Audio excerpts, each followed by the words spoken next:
Сәлеметсіздер ме? Тараз қаласы номер 34 орта мектебінің тарих пәнінің мұғалімі Апекова Гүлім Жүсіпбекқызы. Пән Қазақстан тарихы, 8 сынып. Бөлім Қазақстанда кеңестік биліктің орнығуы. Сабақтың тақырыбы Қазақстандағы ұлттық автономиялар. Оқу мақсаты 8316 Қазақстанда құрылған ұлттық автономиялардың маңыздылығына баға беру. 8121 қазақ зиялыларының қоғамдағы рөлі мен қызметін талдау. Түркістан автономиясы немесе Қоқан автономиясы Түркістан өлкесі халықтарының өзін-өзі басқаруын қамтамасыз ету мақсатында 1917 жылы 28 қарашада Ресей мемлекеті құрамында құрылған автономиялы мемлекет. Оның өмірге келуіне кеңестік биліктің Түркістан халықтарының өзін-өзі басқаруы құқығын мойындамауы түрткі болды. Түркістан уақытша үкіметінің төрағасы және ішкі істер министрі болып Мұхамеджан Тынышпаев, ішкі істер министрінің орынбасары болып заңгер Оразбаев бекітілді. Уақытша үкіметтің сыртқы істер министрі қызметіне Мұстафа Шоқай тағайындалды. Көп ұзамай Түркістан автономиясы үкіметінің төрағасы Мұстафа Шоқай болды.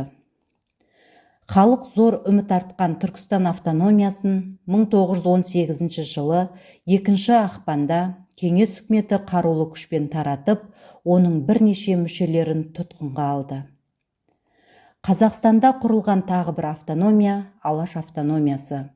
Алаш автономиясы 1917 жылы 5-13 желтоқсанда Орынбор қаласында өткен 2 жалпы қазақ съезінде жарияланған қазақ халқының ұлттық территориялық мемлекеті.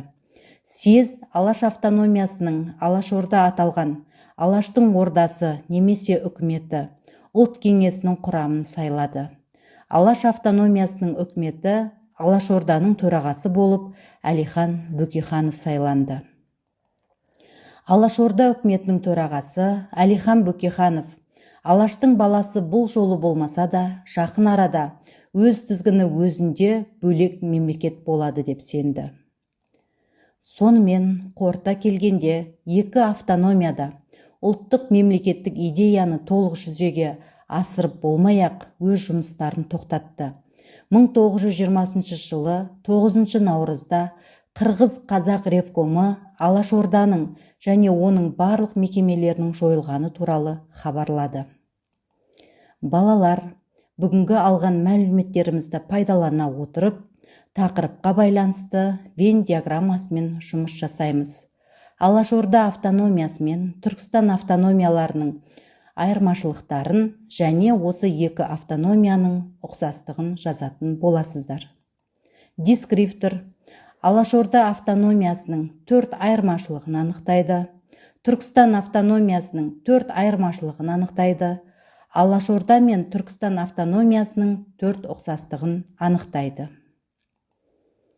Балалар, тапсырманы орындап болсаңыздар, өз-өздеріңізді тексеріңіздер. Алашорда автономиясы. Үкімет төрағасы Әлихан Бөкейханов болды. Мүшелері Әлихан Бөкейханов, Байтұрсынов, Міржақып Дулатов, Халел және Жақанша Досмағамбетовтер, Ғаббасов тағы басқа болды. Автономияның орталығы Семей қаласы болды. Алаш автономиясының құрамына Бөкей ордасы, Орал, Торғай, Ақмола, Семей облыстарындағы, Каспий сырты облысындағы, Алтай губерниясындағы қазақтар мекендейтін аудандар енгізілді. Нақты бағдарламасы болды. Түркістан автономиясы. Алғашқы басшысы Мұхамеджан Тынышпаев, одан кейін Мұстафа Шоқай болды. Түркістан автономиясының орталығы Ташкент қаласы болды. Оңтүстік Қазақстанның Жетісу мен Сырдария облыстары осы автономияға кірген. Түркістан автономиясын 1918 жылы 2 ақпанда кеңес үкіметі қарулы күшпен таратты. Нақты бағдарламасы болмады. Алашорда автономиясы мен Түркістан автономиясының ұқсастығы. Мақсаттары өз халқын орталық езгіден азат ету. 1917 жылы құрылды. Қазақстан жерінде құрылған мүшелері алаш зиялылары болды, екеуі де автономия болды. Кеңес үкіметінің ықпалымен жабылды. Тәуелсіз ел болып бөлініп шығудың басты алғы шарты болды. Балалар, үйге тапсырма. Қоқан автономиясы мен Алашорда үкіметінің ортақ идеясы неліктен жүзеге аспады тақырыбында эссе жазып келесіздер. Рефлексия. Баспалдағы әдісі арқылы өз прогрестеріңізді бағалаңыздар. Сонымен балалар, бүгінгі тақырыбымыз аяқталды. Сау, саламат болыңыздар.